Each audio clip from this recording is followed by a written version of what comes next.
Flack math! Give me some math and I'll give you some flack. Flack math! Alright, so this is lesson 29. We're going to solve systems of equations.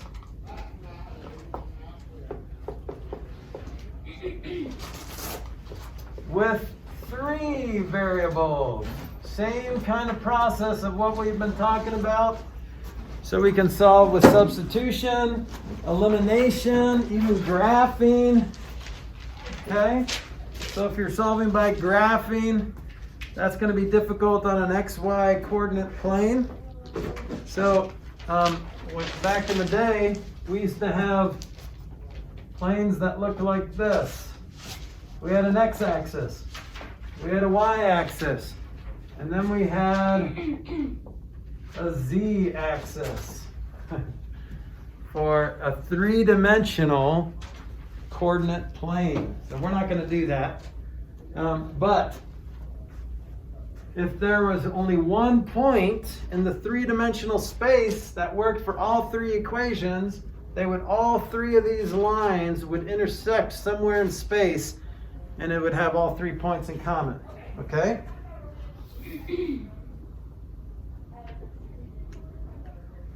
So let's just dive into it. There's a lot of explanation before this and some possible steps, but I think it'd be easier to just start with an example. Okay? Do you have something to wipe these down? Because I think there's I don't know what's on it, but it looks like pencil. Oh, wow. And I don't want to sit on that. Good job, middle schoolers. Pencil. Do you want to grab one of these guys?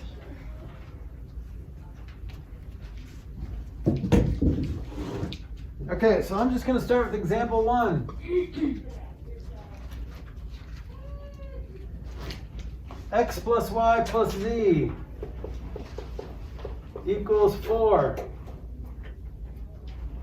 9x plus 3y plus z equals 0. 4x plus 2y plus z equals 1. Okay, so the rule is, remember, if you have multiple variables, you need the same amount of equations to be able to solve for those multiple variables. So if you have 3 variables, in order to solve for 3 variables, you need 3 equations, different equations, to be able to solve for those 3 variables. Okay? All right. So this is kind of like going from the 3 by 3 by 3 Rubik's Cube to the 4 by 4 Rubik's Cube. So it's kind of like, all right, well, if I know how to do the normal Rubik's Cube, probably the same rules apply, but with a little bit more depth and dimension to it. And that's true for the most part. 3 by 3 Rubik's Cube is so much easier than a 4 by 4 Rubik's Cube. Right, but the main concepts still apply, but there's a couple other rules, and there's just more dimension. Okay? Any suggestions on how to get started? Do we need to make either the y or the x like the same number before it? And do like elimination type of thing? You try to eliminate, like make this a negative 3y. Yeah, exactly. Stuff like that. We could, yep, that's an option. So that would that would make one equation with 2 variables in it. If we canceled one of these, then we wouldn't have one variable with 2 variables in it. So then we need another equation, one equation with 2 variables in it. We need another equation with those same 2 variables in it. And then we could solve for those 2 variables using one of our methods. Okay? So there's a lot of different options you could choose. Okay, so let's just plan on eliminating one of the variables. Okay, if I made this all negative, just make it all negative. That's legal, right? I'm just multiplying both sides by -1. Let's do that. Let's make it negative 9x plus negative 3y plus negative z equals negative 0, which is just 0. See what I did? So then when I add it to this one,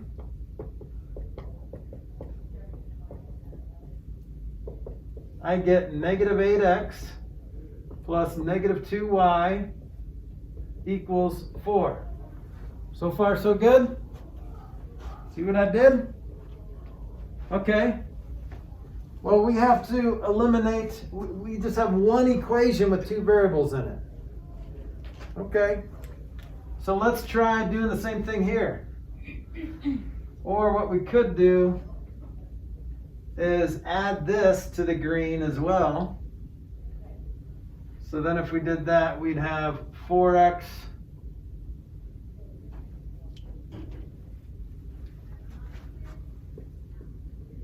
negative 9x plus negative 3y plus negative z equals 0. And then we end up with negative 5x plus negative y equals 1. So now we have these two equations.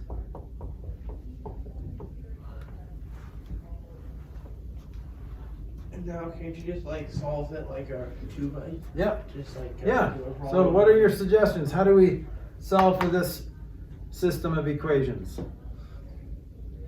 What if we do that the second equation by 2? Yep. If you multiply by 2, you'll get a negative 2y. So if we multiply by negative 2, it'll make it an opposite, which is nice. So this makes this a positive 10x. Positive 2y, and then a negative 2. Then when we add these together, negative 8x and positive 10x, 2x. 2x equals 2, so x equals 1. Negative 2. Right. No, because it's 4 plus negative 2. Oh, yeah. Okay, yeah. Okay, so x equals 1. Nice. So now we just throw it back into the system. Throw 1 back into the system for x, and we start getting the rest of our variables. So if x equals 1, I'm going to put it into one of these equations. Let's put it into this one, I guess.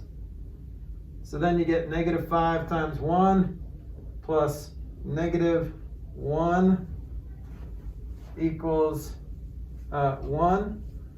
So negative 5 plus negative 1 is... Sorry. Where'd you Oh, get wait. the second one? So this, I don't know How'd why I you did get that. So y? this is just negative y. Yeah. Yeah. Equals 1. All right, so then negative y equals, add 5 to both sides, you get 6. So y equals 6. Y equals negative 6. Yeah. This is a negative y, as in like negative 1. Yes. Yes.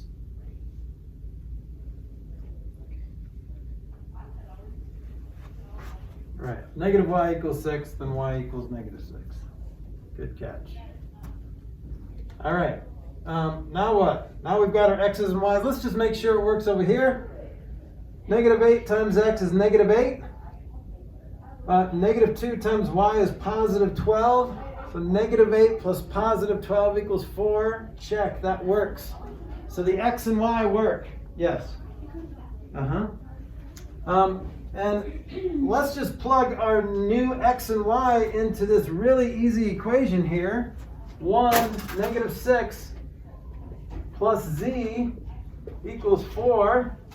So negative 5 plus z, so z has to be positive 9, right? So you got?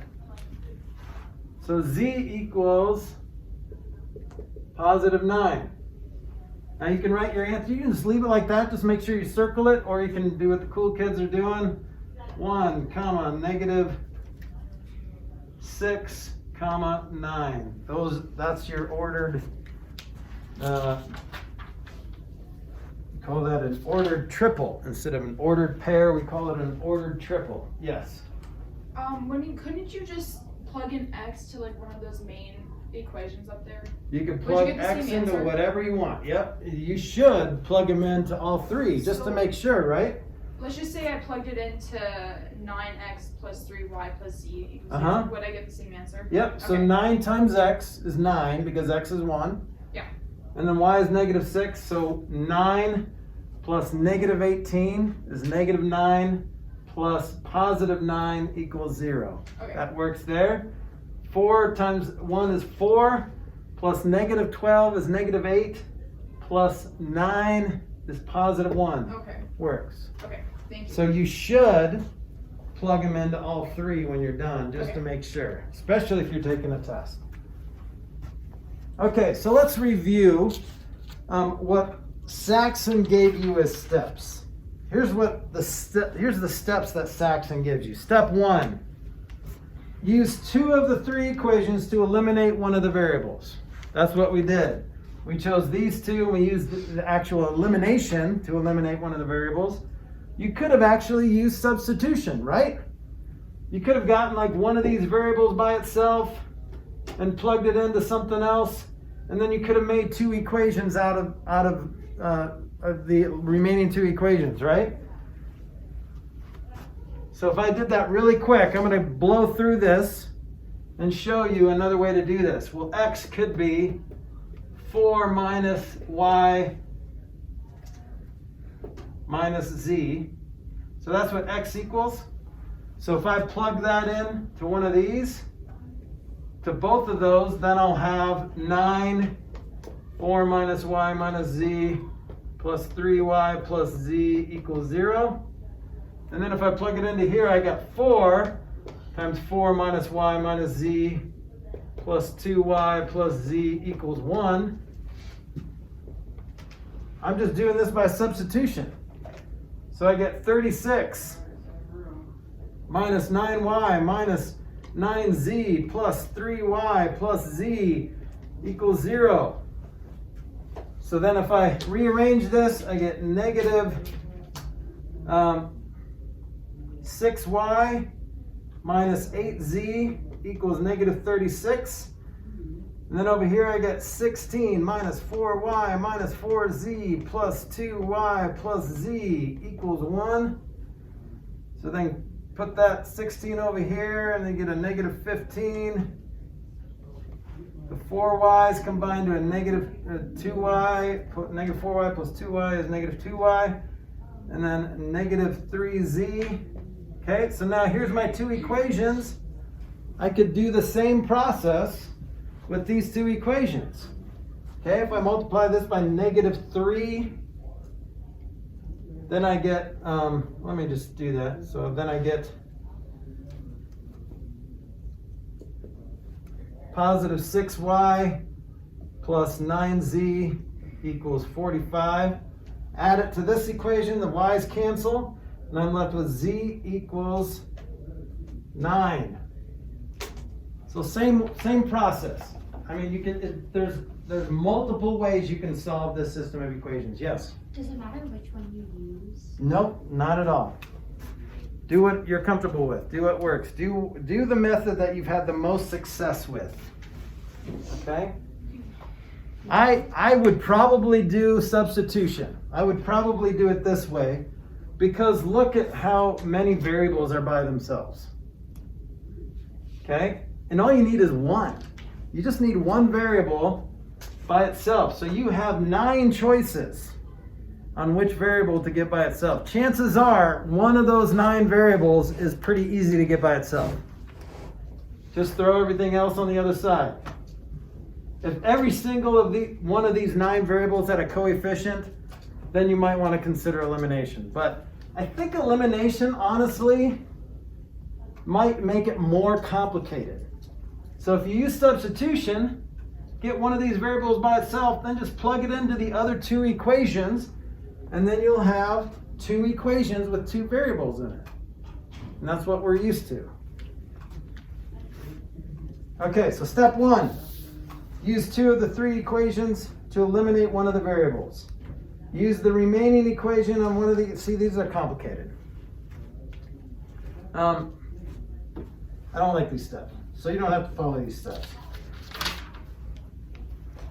So, can you guys handle at least one of these methods by either using substitution and then plugging it into these guys, the other two, or elimination? Can you do one of those? Okay.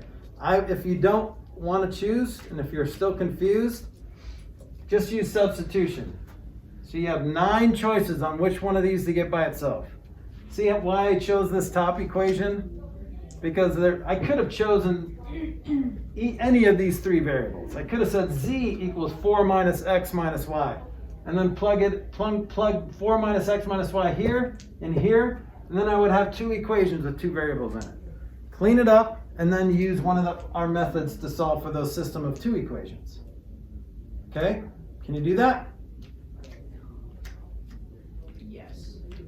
Okay. Can I take a picture of it? Yep. The bottom part, 'cause I didn't write it down. Lots of it.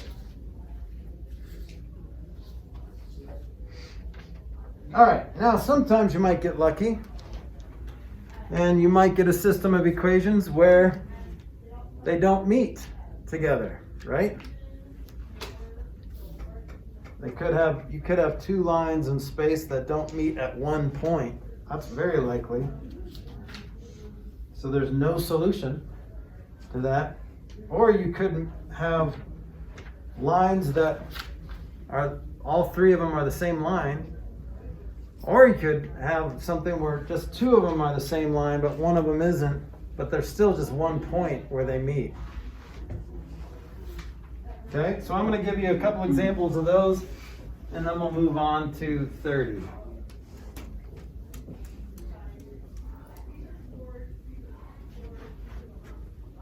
Oops, I erased part of the title.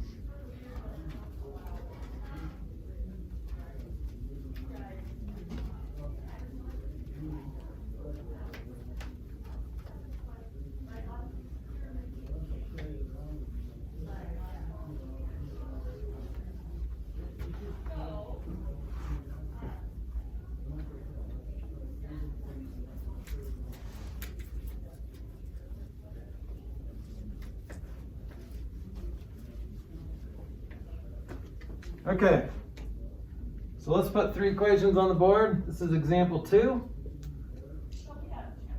2x plus 3y plus 4z equals 12.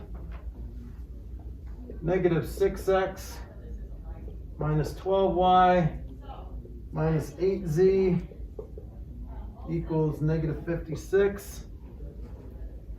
4x plus 6y plus 8z equals 24. Okay, any suggestions? There's not a variable that doesn't have a coefficient. So what would you suggest? Same thing we did with example 1, probably. Okay. What about doing So- the first equation by negative 2? Okay, before I do that, there's Positive 2. I will do that. Okay. Maybe second. What's the easier one to do first? Can you just make the second equation all positive, or is that what? Oh, right, because there's the 8 z's. Well, wouldn't it just be easier to add everything if it was just positive? Yeah, you just Um, eliminate those. Not if it was positive because they're already opposites. Oh, then just. Now just add them. Yeah. I'm just going to add these together and I get negative 2x plus negative 6y equals negative 32. That was nice, And then the z's right? just cancel out. Yeah, the z's canceled out, so I didn't write them. So I wrote one of my equations there. Now what? Now can we Now the let's top do that. equation So by now I'm 2? going to multiply this by 2. So then I get 4x plus 6y plus 8z equals 24. Right? Why would you multiply it? Because I'm looking at this negative 8z and I saw that 4z. So if I multiply this by 2, I get an 8z and a negative 8z. Oh. So now I can combine these two together and the z's will cancel there.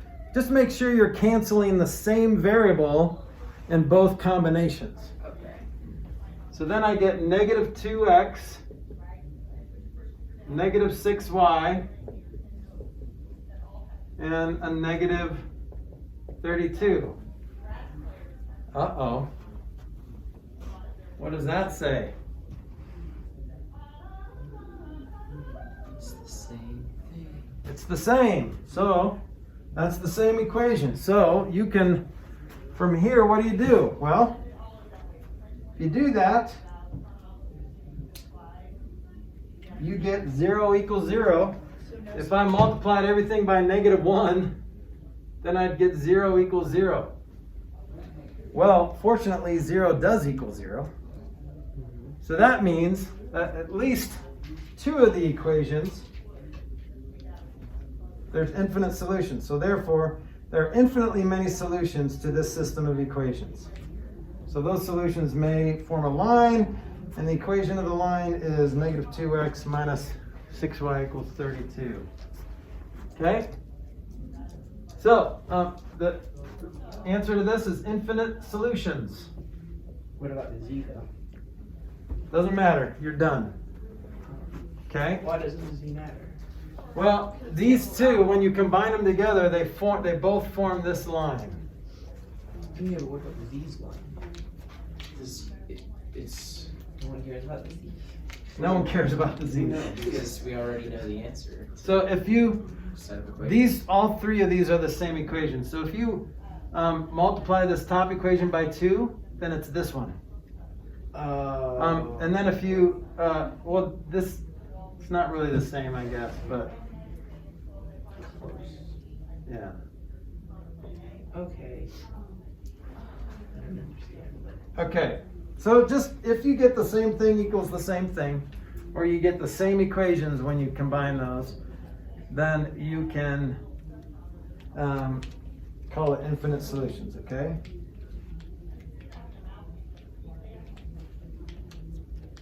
All right, and then there's one more example where you do all this.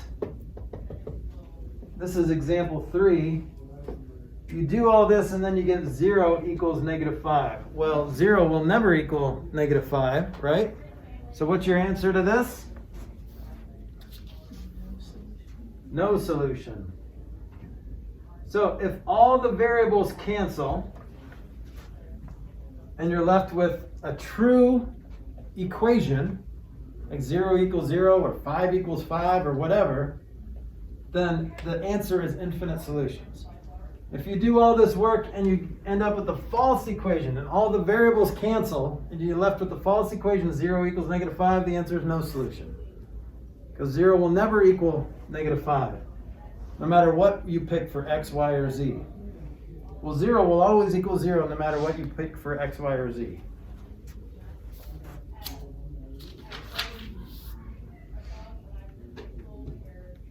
Okay?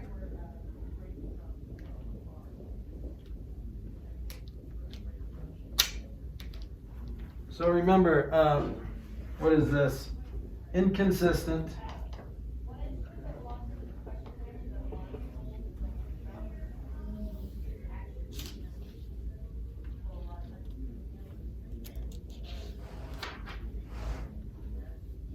And that would be dependent, right? Because they're the same. Okay. So you're just adding one level of dimension, one more dimension to these problems.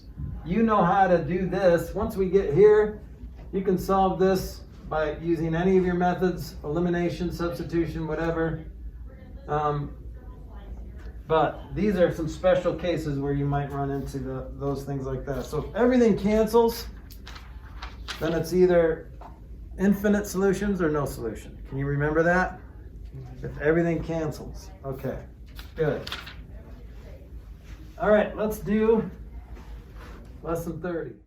Flack math! Give me some math and I'll give you some flack. Flack math!